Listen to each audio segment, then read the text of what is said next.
Let's play Control. Alrighty. We take a break from our side missions, or we took a break for some side missions, but now we're back on our bullshit on the main mission. We'll probably take another breather maybe after this, but let's do this for now. Let's get on with the story. We can finish the story and then continue and play the rest of the side missions and the DLCs. The game allows you to do this, so there's no rush with the side missions. Okay, so this is... yeah.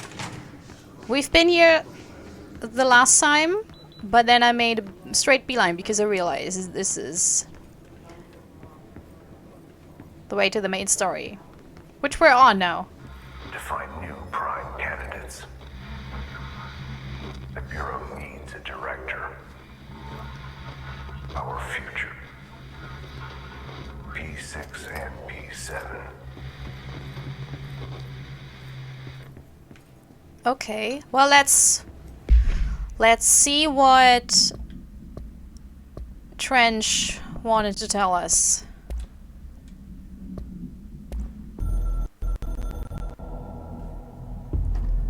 After North Moore stepped down, I doubled every effort to find new prime candidates.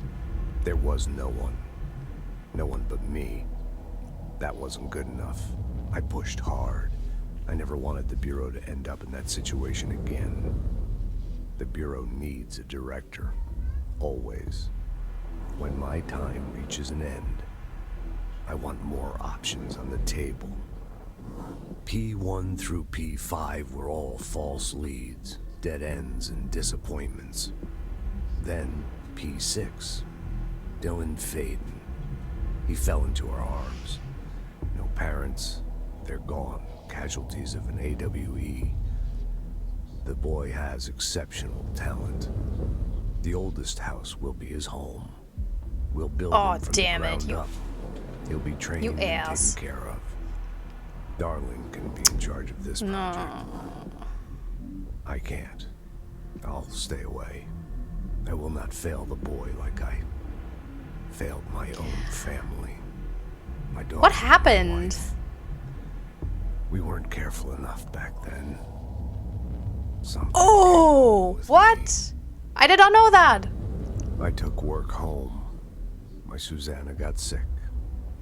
When I realized my mistake, I wanted to bring her here for Darling to do what he could. Kate flat out refused. Civilian doctors treated our daughter, but they didn't have a clue.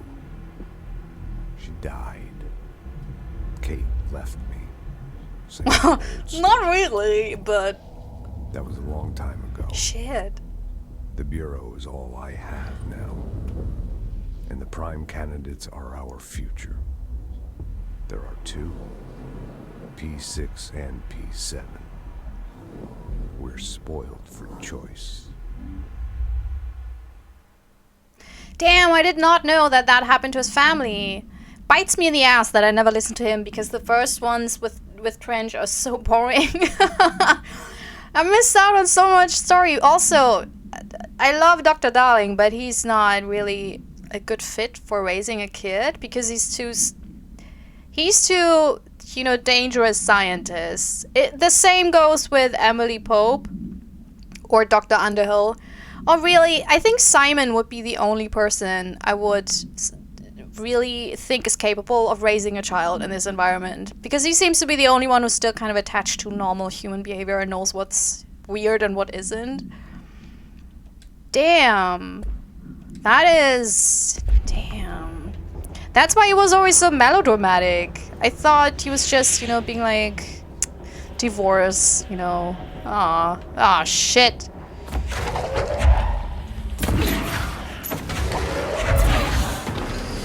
Oh, no.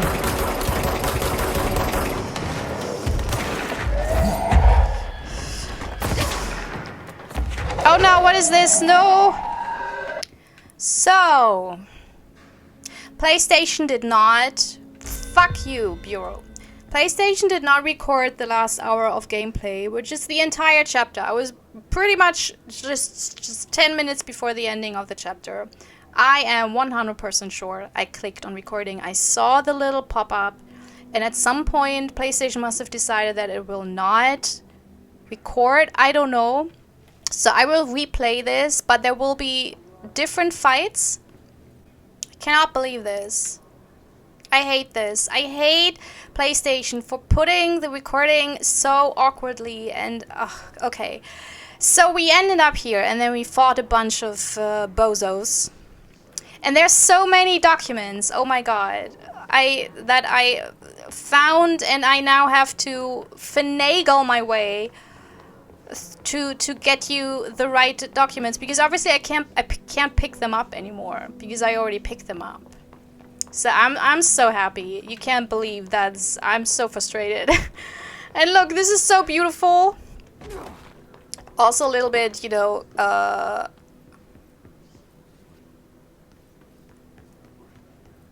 like this design is so beautiful. And I was like all in awe when I showed it to you the first time. And now I'm just frustrated. And the thing is, I can't choose chapters because I already played the whole game through, but I'm super scared that this will erase things I found, you know, that it will be just a general chapter without all the things I found, all the mods I made on my character and everything. So I hate this solution. I'm so sorry, but it is what it is. I can't really change it, to be quite honest. I can't just start and play the whole game over again.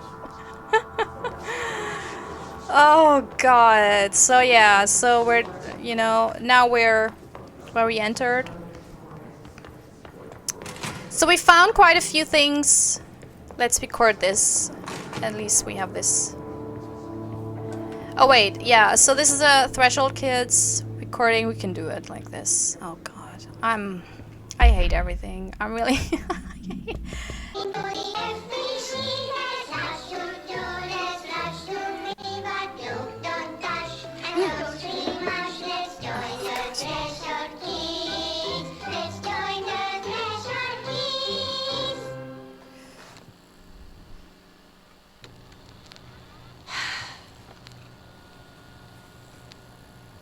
I can see you're upset, Meg. Why don't you tell Uncle Mr. Bones what's wrong? PlayStation is wrong. I did bad on my clairvoyance test. You can't ace every test, Meg. You see, everyone has different brains. Brains. Some brains can talk to each other. We call this ESP. ESP? Some brains can lift objects, like a baseball. Talk about a fly ball, eh, Meg? No interruptions! So who cares if you fail your clairvoyance test? Maybe your brain can throw baseballs, or talk to dead people, or make friends blind. Once we know what your brains can do, we'll know what job to give you. And if your brains are just right, you'll get to sit in the big chair.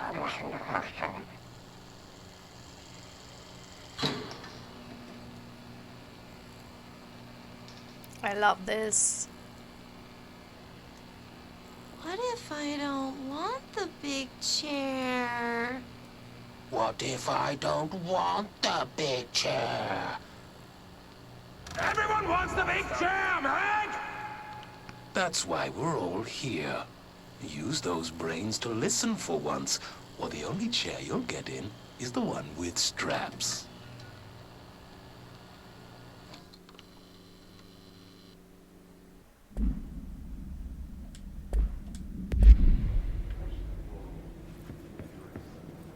Okay, so here we found a few Alan Wake documents. Because there's some overlap. I will just read a few of those. Well, I kind of did read those already. There. I'm tired. This will be the most dire episode of all because I'm so tired of this. I was so...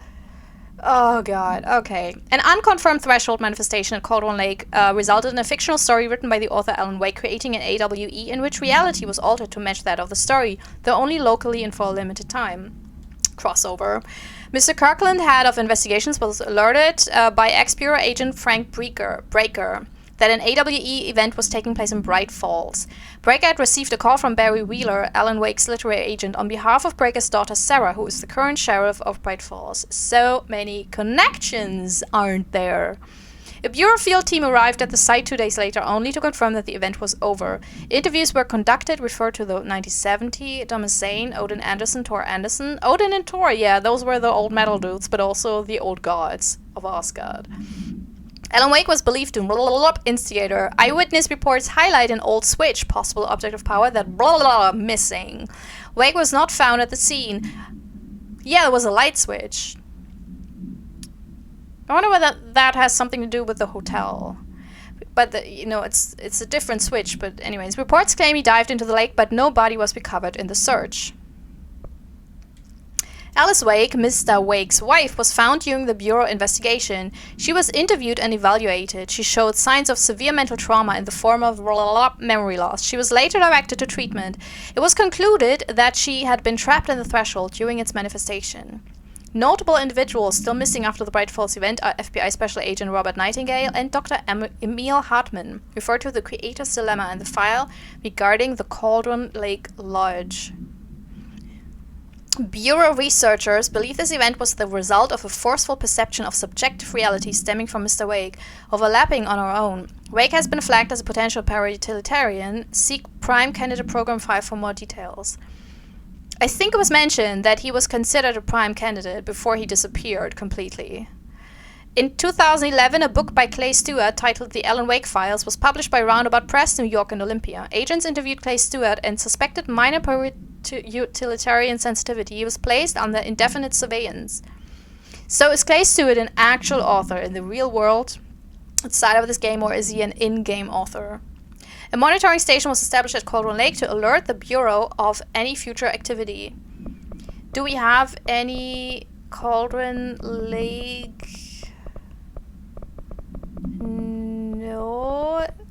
No, okay. Well, I hope that's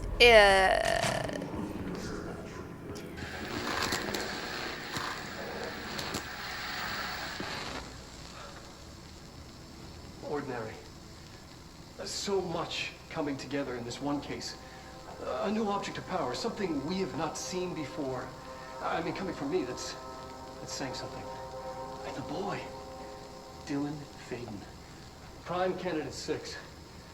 And the sister as well, once we catch up with her. But the boy, so much potential. We're talking Northmore level readings here. And I don't want to invoke his name, but it's completely different circumstances here.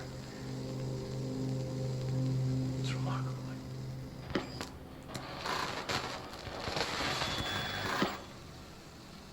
There was an incident. Yes.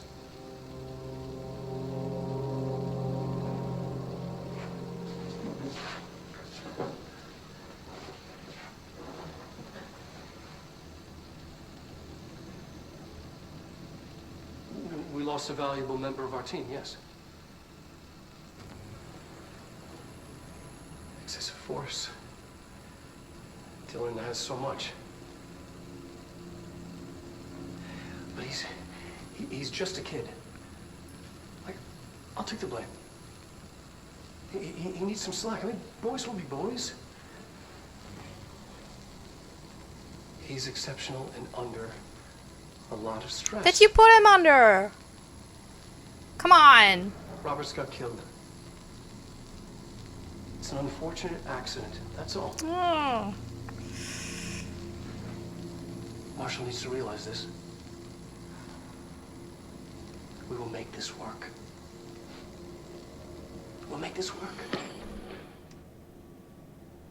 I think it's so selfish of Trench to say, because I have trauma, I can't help this. Like, I'm willing to kidnap this kid and hold him here, basically in a prison, and shape him into the prime candidate, but I will not care for him, even though I'm a father, so I probably know more about caring for kids. And I will leave the child caring to Dr. Casper Darling, who, by all accounts, is the fun uncle, but nothing more. Like, I would not put the life of a kid in the hands of Dr. Casper Darling. I don't think he's capable, because he's too much focused. And I think he's too glib on certain things and dangers. You know, the whole boys will be boys thing. It's so absolutely, I mean, it totally makes sense in this world, you know, don't get me wrong, but it's really just, I said it in the previous unrecorded playthrough, that Trench and Dr. They're not good people. I mean, I can't say much about whether I like Trench or not, because we only see him like smoking and you know, waxing philosophically. But I really like Dr. Darling, but he's not a good person, really. You know, he's a fun uncle who's also like a horrible person. There. I'm trying to add the documents I found in those places by memory, so bear with me.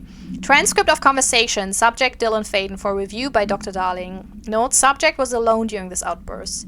You again. I thought I told you to leave me alone. Why are you showing me this? I can't do anything. Can you see where I am? Why don't you help me get the fuck out of here? You always show me things I can't do anything about. Stop showing me her. I don't care anymore. And I don't care about you. You both left me here to rot. So I think he's talking to Polaris, and Polaris is showing him Jesse.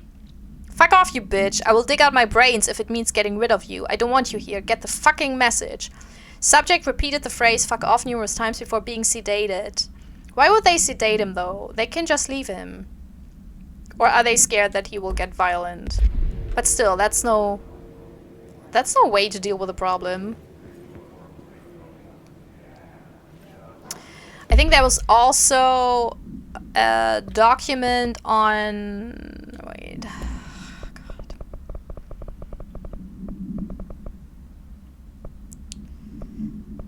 P6 victim autopsy. Blunt force injuries of the head and neck. Extensive trauma of the abdominal region. Lacerations and contusions of the upper and lower torso. Fracture of the spinal cord between the L1 and L2 vertebrae. Avulsion fracture of the 3rd through 10th ribs, left and right. Blunt force injuries of the extremities. Abrasions, lacerations, and contusions of the extremities. Dislocation of left and right elbow. Dislocation of left and right knee. After examination, it was determined that the cause of death was internal bleeding that occurred when the was contorted through his... Here's the thing.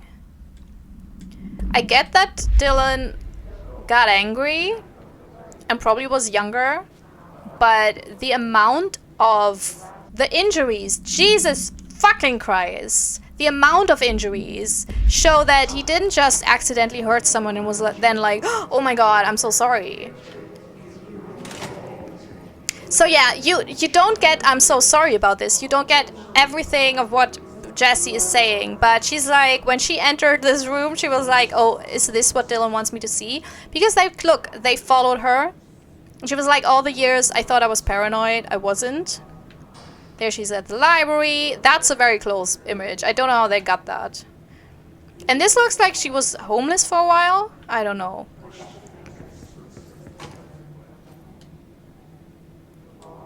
Yeah, there she's working as a janitor, which is funny. There she's getting robbed, apparently. There she's shoplifting.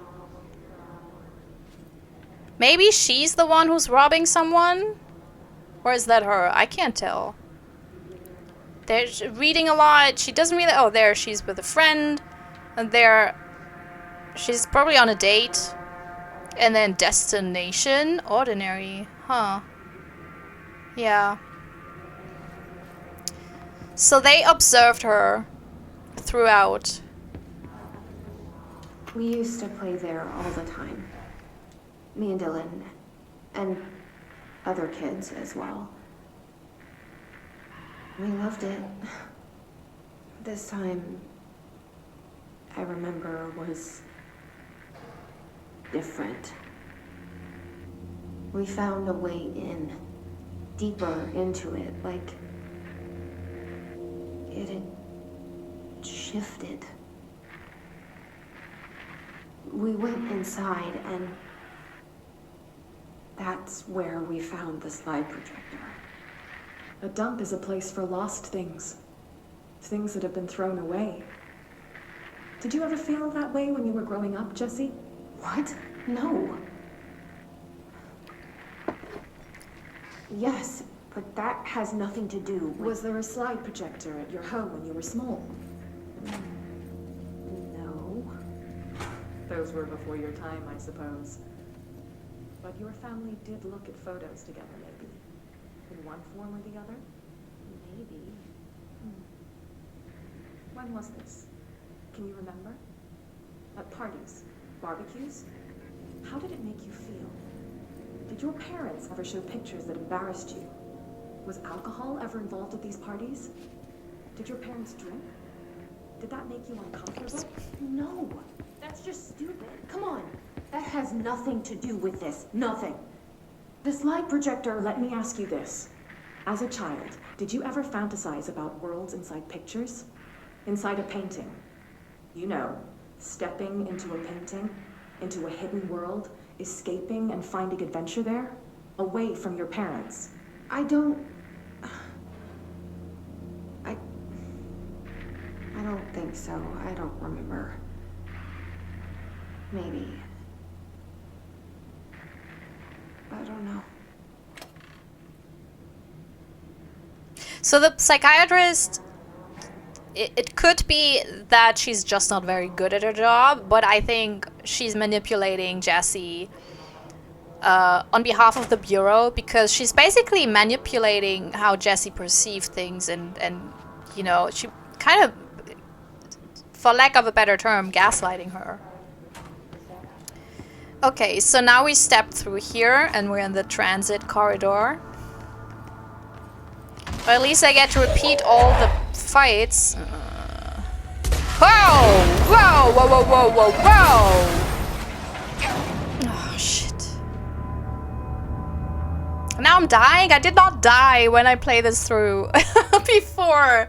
Oh my god. This is... I hate this. I'm getting as angry as Dylan. You can be lucky that I don't... PlayStation can be lucky that I don't have powers like Dylan. Yeah, I'm so sorry that this is what this chapter is. I really... But I have no other solution, you know, except I don't want to skip it completely, so this is the best I can do. I'm so sorry. I was just super angry. I don't know, maybe it was my fault, but I remember seeing it. I heard the noise of the recording. Oh my god, this is where I am now? Oh my god, no.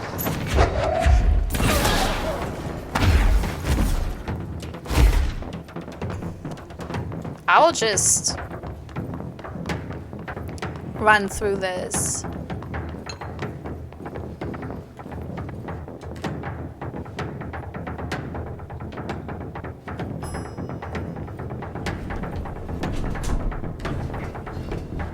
No, I don't. No.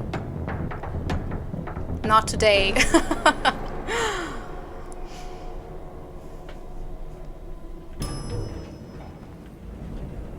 So then we ended up here. This is like me giving you a tour. This is kind of hilarious. And there was a secret place. I can't... There we go. I don't remember what I found here. It might have been one of the Alan Wake things I already read out loud to you. Why does it hurt now? Wait, what? There was a bug. That was the game, not knowing that I actually ate the pill. Interesting.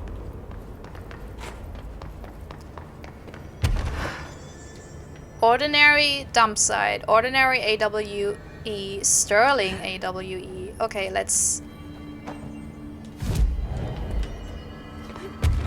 And then we turned this around, because this was the other way around. Oh god, no.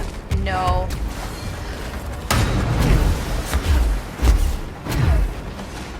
I'm not dealing with this. I know I'm kind of speed running this. I'm so sorry because this is usually not my style. But this is... And here we fought one of those super creepy monsters that are like invisible. But we also found a secret room here.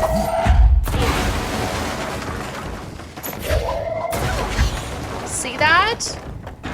I already cleaned that out, obviously.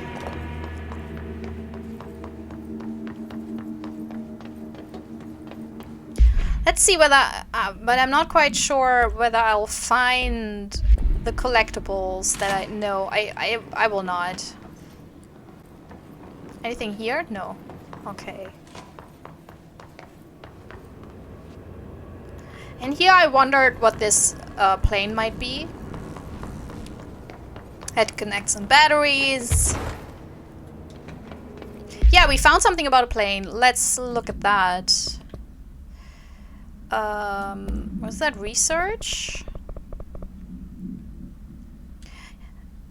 Airplane wreckage. The airplane in question has been brought in from a private airfield located in the town of Cincinnati. It is suspected to be connected to the AWE and is being evaluated for altered status. The plane is currently being stored in the transit corridor in the containment sector, brought there through the New York subway tunnel. That's cool, isn't it? They have apparently a huge subway tunnel if they can bring a plane there. And links to urban legends centered on ghost stations, abandoned tracks, and... the plane's black box is currently being evaluated, and initial readings have been taken by a research team, though no altered status has yet been detected.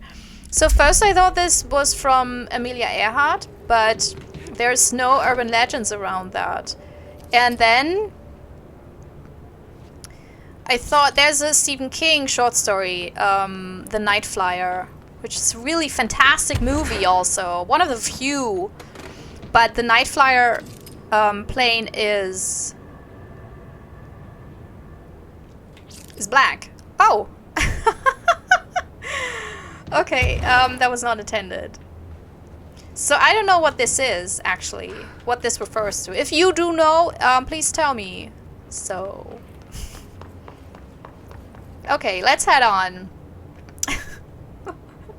If you look to the right, you could see... It's basically... Oh my god, I'm doing a tour here. Well, it's something else. It's a different kind of Let's Play. You know, with apparently with me you get, you know, some... Well...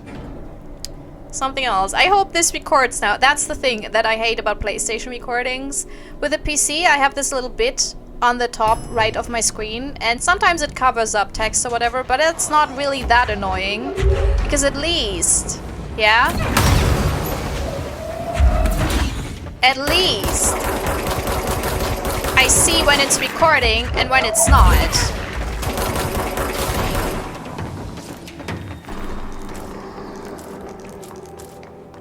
With the PlayStation, it's completely invisible. You just get the notification when you start the recording, and you get the notification when it's ending. But when so much is happening, you know, it's so easy to forget it, or to something, because with the same button you can also do screenshots. So sometimes when you don't click twice but just once, or you click once and then too soft the second time. There was a dude here, by the way. Not a living dude, one of his dudes. Then, you know, you accidentally make a screenshot, but because you have the you know, little pop-up, you think, oh, I started recording, but you didn't. So PlayStation, really, I hope this is fixed with the PS5, but I don't have that yet because it doesn't exist, I believe. You're listening to America Overnight, celebrating 29 years, shining a light in the shadows.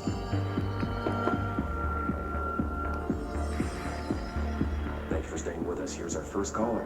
Hi. What I'm about to tell you, if they found out, I don't know what would happen. If who found out, brother? The men in the suits. They told me it was an industrial accident, but this is something else. Something nobody talks about. Ordinary. This certainly doesn't sound very ordinary, caller. No, not ordinary. Ordinary. It's a town. And it wasn't an industrial accident. I mean, that's what they said, but that's bullshit. Whoa, please watch the language, caller. It may be 2 a.m., but we're still a family show. It's 2 a.m. Sorry. It's just, my brother lived there. They said the town was destroyed, but it wasn't. I went there. The people are gone, but the town's there. It's still there. So the population of an entire town disappears, yet the town remains. Tell me, was the phrase, "there is no salvation," written anywhere? I'm not sure. The same thing happened in Brazil in 23, a village called Rio Verde. More than 600 people just up and left. The government said they were fleeing guerrilla forces, but we know the truth. A mass abduction, as predicted by my regular guest, Dr. Quincy Reagan. Abduction? You mean aliens? That's bullshit! I know they're lying! Now I warned you about the language, caller. I'm afraid we're gonna have to cut you off. And good timing, too. It's time for a short break. Hang in there. America Overnight will be right back. Is the speaker for America Overnight the same one who does Simon Arch's voice? Sounds a little bit like it. Also, I think it was implied that American Overnight is used by the Federal Bureau to basically collect those stories, but also suppress them. So good job, radio host. There is a curious correlation with the yet unknowable forces intruding upon our world in the form of altered world events. These forces gravitate toward archetypal objects, a gun, a television, a supposedly haunted house. So clearly humanity affects this process. Our collective unconscious is a map of sorts. We hold the key, but we don't know how to use it. We create these archetypes through everyday life, popular culture, urban legends, but we are observing and influencing a complicated system in action. We can change the likelihood of something being a receptacle for these forces just by thinking about it. But we haven't found a method to control the outcome. And yet, there's something unique in us, in our dreams, in the conceptual reality with power with our minds.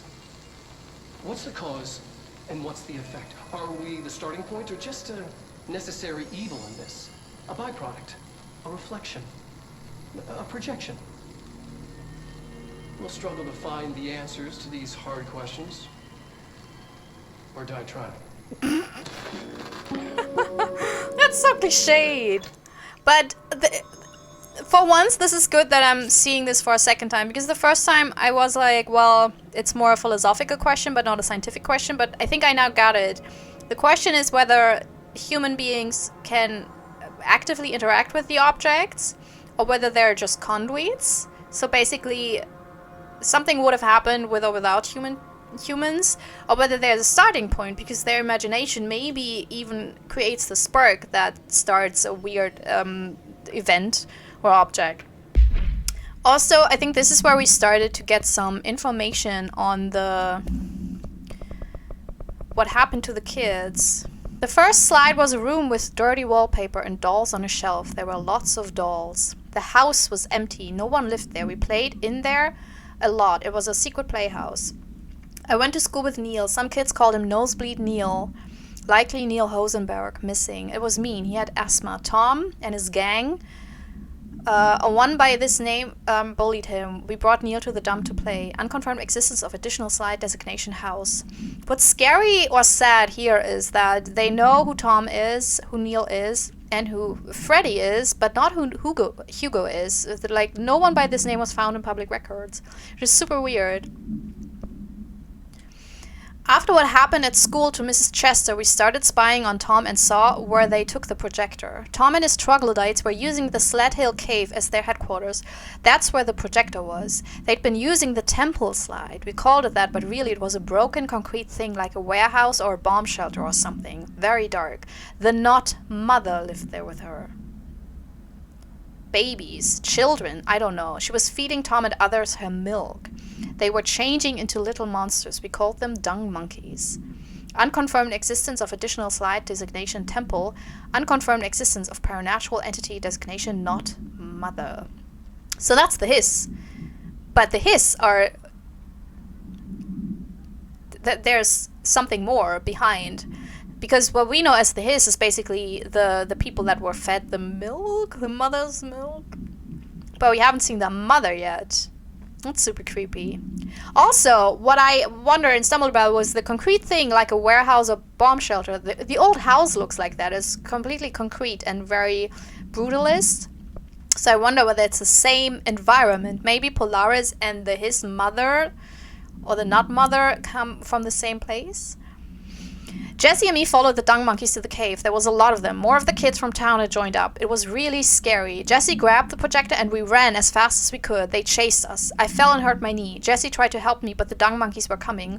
They were just about to get us, but then Neil showed up. Neil looked like a dog. Like a melted dog, but I knew it was him. Neil said a lot of times he didn't like being a boy because Tom just beat him up. I think he liked being a dog. The projector wouldn't turn off, so we changed the slide to the hand. I heard her immediately. She promised to help. Jesse said we should call her Polaris. It's because she was doing stars at school. Additional slide designation hand is verified and in bureau possession. Unconfirmed existence of paranatural entity designation dog Neil. Ooh. Also, so the projector is somewhat like the hotel, offering a way to different dimensions, and the slides are like the doors in the hotel.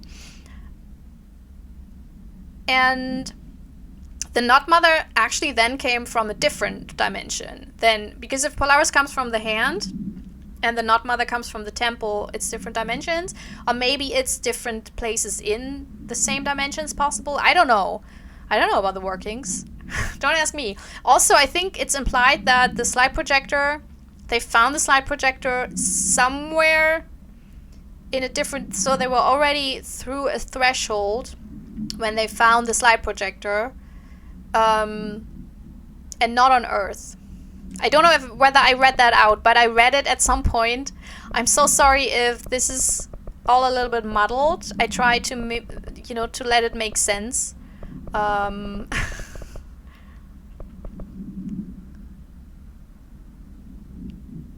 There.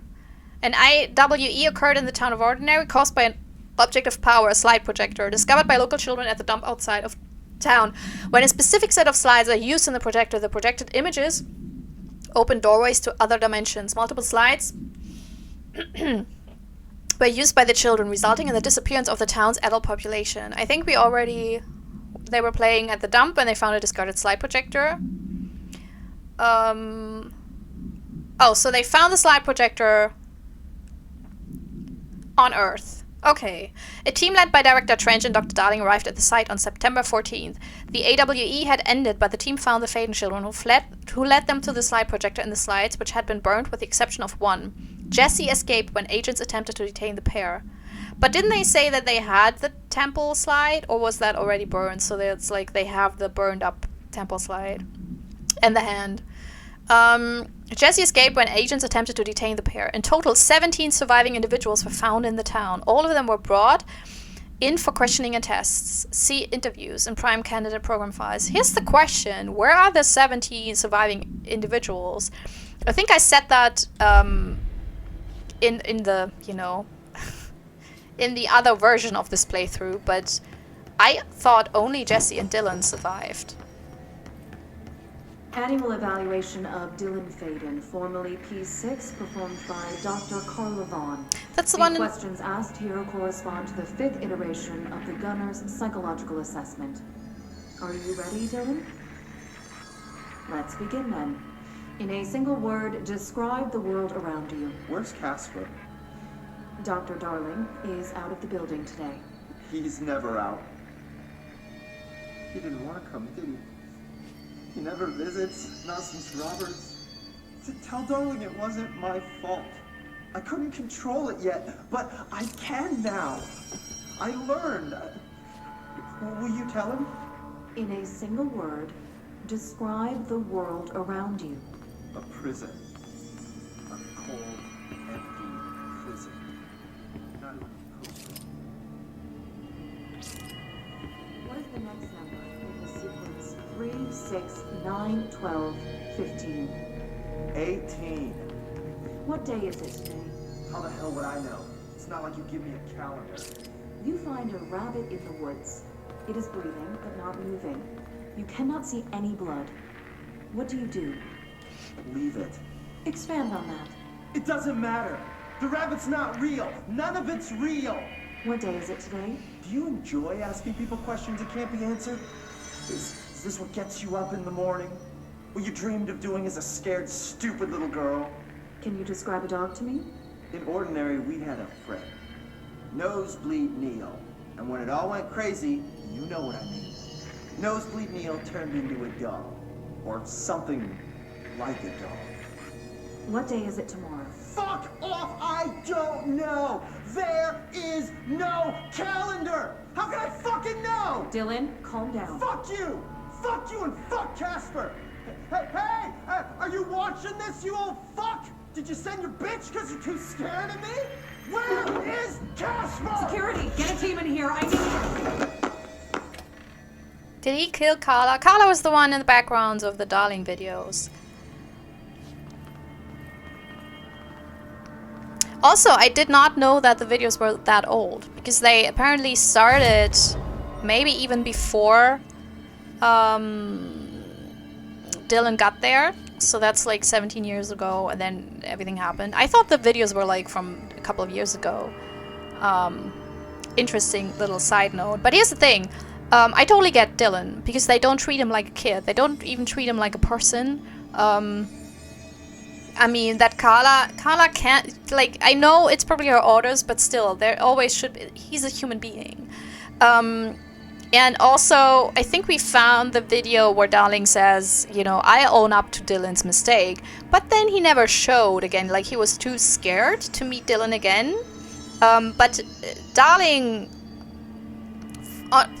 you know, probably was like a father figure to Dylan, so he basically abandoned him after Dylan made one mistake. It was a horrible mistake, but given that Darling was like, well, it wasn't, you know, boys will be boys, blah, blah, blah, he actually should have shown him, you know, that he recognized that it was a mistake and that Dylan had no control over his powers as of yet and should stick with him. But to just never meet him again because he's scared and leave Dylan on his own, and then also force him to go through these tests, but really without the proper emotional tools. You know, he just has to do these tests, and no one really acknowledges him as a person. They just continue to question him, and they not acknowledge his emotions and his needs. So I really get why Dylan was so fed up. And the same is weirdly happening when it comes to how Polaris acts, because she shows him Jesse and maybe even protects him, but her powers that Dylan has are the reason why he is a prime candidate. So I get it why he's bitter as a heck. Okay, Ordinary AWE Stage 1B. The second slide we call the Meadow, but it was really just an empty lot with a bunch of weeds. There was a shack and a phone line. It smelled like flowers there. It was powerful, intoxicating. We had crazy dreams there. It must have been because of the smell. I didn't like it. Didn't like losing control. In the dreams, everything was melting, and then when we'd come out, everything had melted around the projector. Ew, I don't want to go. That's creepy. Neil was really into it. We found out he'd been coming there more and more on his own. Then Tom beat the secret out of Neil and found the projector. He and his goons took it. So that's probably where Neil got turned into a dog. We thought Neil had got lost inside the meadow when Tom changed the slide, but that's not what happened. Unconfirmed existence of additional slide designation, Meadow. Okay, I'm so scared that I'm not recording right now because I will lose my fucking shit if this did not record again. Let's see what they have on Ordinary. Is that our house? All here. Our home, our school, the woods, the dump.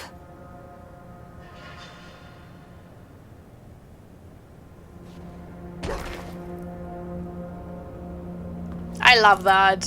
Oh man. Just imagine how powerful you are. Stage 4. Is that our house? This is so cool. Stage 3. Oh, of the destruction, I guess. Stage 2? What happened here? Stage 1. Is this the dump? This looks like the dump. This is where the slide projector was. Oh. Tom and the others had gotten worse, scarier. The math teacher, Mrs. Chester, tried to make them listen, and they pushed over a piano on her, broke her legs. Then Tom bashed her head in. Bye-bye, Mrs. Chester. I always liked her. I liked math. Dylan. That was the tipping point. It was Lord of the Flies level bad. The grown-ups realized something was wrong. The police came and literally dragged Tom and Hugo and the others away. Tom was screaming that the nut mother would make them all go away. They enacted a curfew for every kid in Ordinary. Mom and Dad were pissed, asking us about the dump, about everything. I remember wanting them gone, like Tom had said. When we woke up the next morning, pretty much all the adults had just vanished. Was I responsible? Did I? I don't know. I don't think so. I think it was actually Tom. Disappearance of majority of Ordinary's population confirmed to result from slide projector-related AWE. Okay. So the cave thing happened afterwards because they were so scared what else could happen if they just let them continue on. Oh shit. Oh god. We found the slide projector in the dump outside town. Did they recreate that too? Is that where they keep it?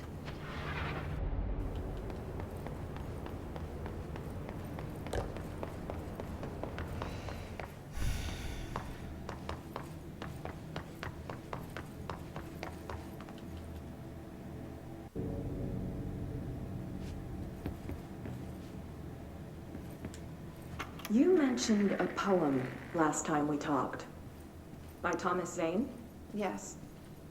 Beyond the shadow you settle for, there's a miracle illuminated. I looked the poem up. Only I couldn't find any poet by that name. I did find a European filmmaker who moved here in the 60s, named Thomas Zane. What? I don't... No matter. It suits you very well. The poem. How you see things. Maybe you wrote it yourself? I didn't. No matter. You've said a few times that you feel like there's a piece of you missing. Can we talk about that? Okay. Yeah, it's this... I feel an emptiness, a yearning for something that I think I lost. It's natural for you to feel that way. Your brother and your parents are dead. No. No. Dylan's not dead. And that's not even it. You're referring to the imaginary friend from your childhood? Polaris.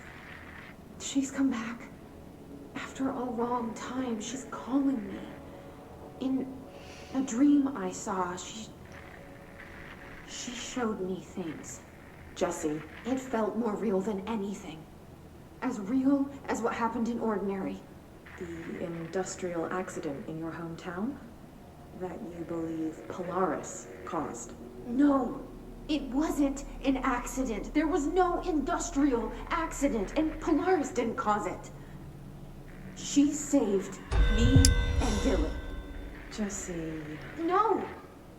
It was a cover-up. The government knows about it. There were agents there. Agents from... I don't know exactly, but they took Dylan. I'll find them. I won't stop looking. Polaris wants me to go to New York. There's a building there. I have to leave soon. I have to be there at a very specific time. Something hugely important is going to happen. Jesse, you know we can't let you go until you're well. And that begins by understanding what's real and what's imagined. So maybe that's where she ended up, because we saw a picture where she was sleeping on a bench. Maybe she was homeless, and then she was, because a lot of people put homeless people into, you know, mental institutions to, like, get rid of them, either in prison or mental institutions. And also, Polaris left her. I thought Polaris was at her side, so maybe Polaris was on Dylan's side and tried to help him. But when he refused her and Polaris realized that his were in, she did not have any other choice. Details are largely based on interviews conducted with Dylan Faden and the obtained therapy sessions of Jesse Faden, as well as circumstantial evidence found at the Ordinary site. Note that accounts provided by all three sources contain conflicting data. Example, Dylan claims there were 8 slides for the projector. Jesse mentioned 9 slides. So maybe, I would rather say that Dylan lies. Is either lying or it doesn't remember. The Bureau found 1 intact slide and the burned remains of 6 others. Unfortunately, these slides are too badly damaged to be used in the projector. Jesse Faden is believed to be the individual responsible for burning the slides. Dr. Darling has ordered that the entirety of the Ordinary town dump be brought to the Bureau for examination and analysis with the hopes of finding additional slides or other altered materials. Due to the limited space in the investigation sector, this AWE will be investigated in the containment sector.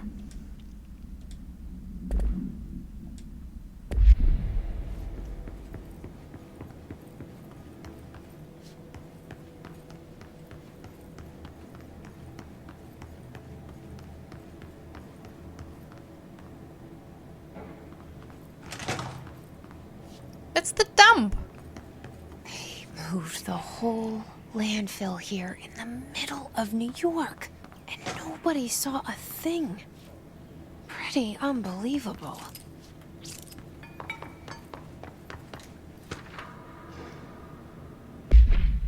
By order of Dr. Darling, all work in the Ordinary dump is to stop effective immediately. Resources will be allocated to the department. Details will be forthcoming. This area will be sealed at the end of the month. Please remove all personal effects before that time. Any photographic slides, the type used in slide projectors found in the area, should be delivered to Dr. Darling immediately. Yeah, because 3 slides are missing, if we believe Jesse.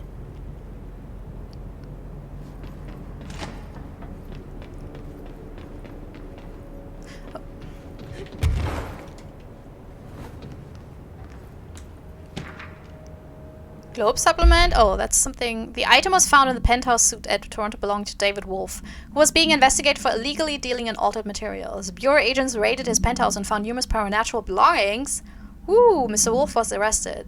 So why would a 36-year-old Bay Street investment trader, filthy rich, married to a model, disappear overnight? That's the question that's kept Toronto high society up at night this past week. Police say it's being looked into. Some nutjob radio show in the States claims he disappeared to join the Illuminati. But it's this reporter's opinion that Mr. Wolf, bored of his job, sick of his family, left it all behind to retire in some remote beach paradise. Now he's sipping Mai Tais while the world thinks he's dead. No, he's well, if he's not dead, it's probably not much better to be, like, you know, somewhere in the... Ah, shit. Come on, let's... Shit. Shit! Shit! Okay, ooh!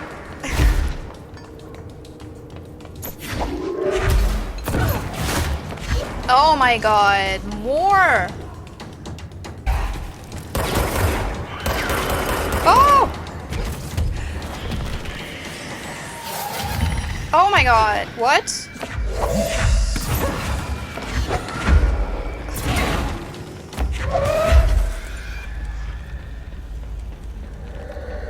Did I hear one of the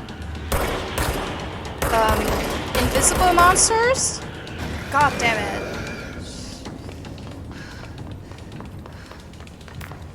Yes! Oh my god, it's one of those invisible horror monsters. Shit.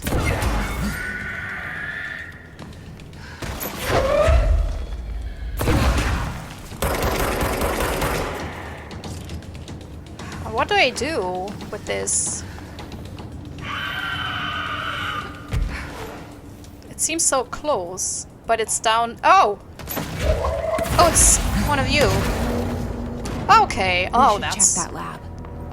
Yeah, Jesse, I was a little bit busy.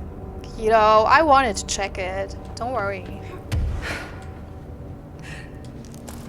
Okay, let's first go through the stuff. Oh! Album cover! Gods of Asgard. Rebirth Greatest Hits. I was 9 or something when I found my dad's old Gods album. I became a huge fan instantly. Jesse Faden. Oh, that's cute.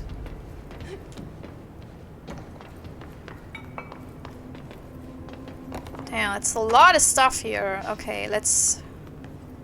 Can we make this... Like, can we look systematically? Probably not. Because I don't want to miss cool collectibles.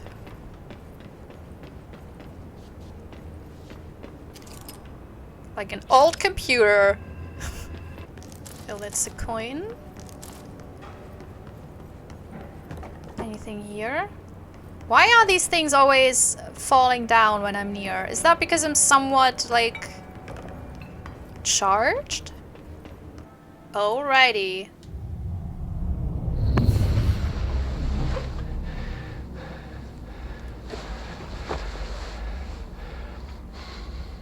Effective immediately.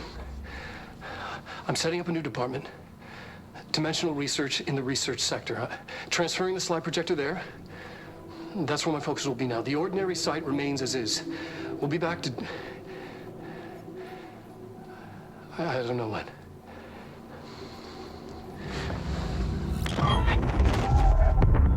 Darling took the projector to the research sector.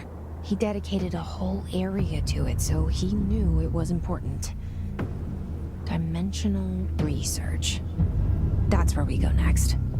Did they create a threshold there?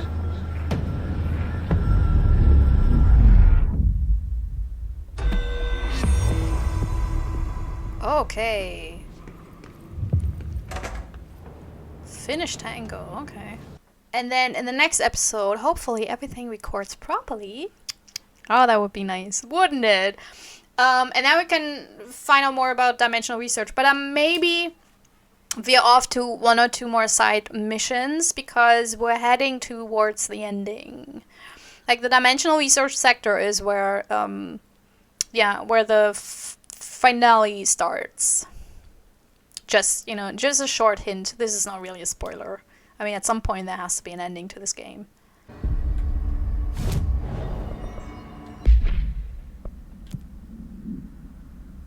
No. I mean, you know, it's, it looks super comfy, so yeah, I'll take that. That's like perfect home office outfit. Cool. We get to talk to Emily. Do you remember Mr. Tomasi, the head of communications? Yeah. The hiss he was changed into showed up in containment, near the turntable. I'll take care of it. That thing's not getting away this time. I don't know. I've heard reports about his particular use of language and intonation when repeating the hiss babbling. The biological and behavioral distinctions between different hiss-corrupted individuals is truly fascinating. I wonder if I could categorize the data. And she's already off on her own thing. Yeah, I was wondering, I watched a TV episode of some show, and there was like Buddhist monks praying, and I thought about resonance, and how the hiss repeat the same things over and over again, and I thought not about Buddhism, but about praying in general, that it also, in a way, creates resonance, because the whole congregation, the whole group of people is repeating the same things over and over again, and sometimes even in a sing-song, so it creates more of a resonance, which is like kind of an interesting thing that they use this concept of resonance and frequency because it is super fascinating, I think, in a general level. Like, how much does it affect us when we hear a huge group of people calmly, not shouting, repeat in a singing, you know, rhythmic way, some phrases over and over again. It's super fascinating. But tell me more about Darling. I've been seeing these Darling presentations all over. Seems like he enjoys the limelight. So you noticed, huh? When he recruited me out of college, he actually came to visit. He interrupted my physics course by shouting, not quite, Professor, and then marching down to the front of the class where he proceeded to berate the very idea of laws of thermodynamics. Hey, he's been a showboat all his life. Darling visited you in college? Yeah, he read a paper I'd published, came to recruit me for the Bureau. I accepted and then spent years waiting for access to the confidential research that Darling promised me. And whenever I ask about my access level, he just mumbles that it's temporarily postponed and then changes the subject to the effect of entropy on luck. I wonder who else Darling hid his work from. Marshall? Trench? Have you learned anything about Dylan's condition? Only that he's definitely hiss, but I guess his chanting made that pretty obvious. Oh, yeah. You know, interestingly, the words of the hiss incantation have an average length of 4 letters. The most common word used 7 times is want.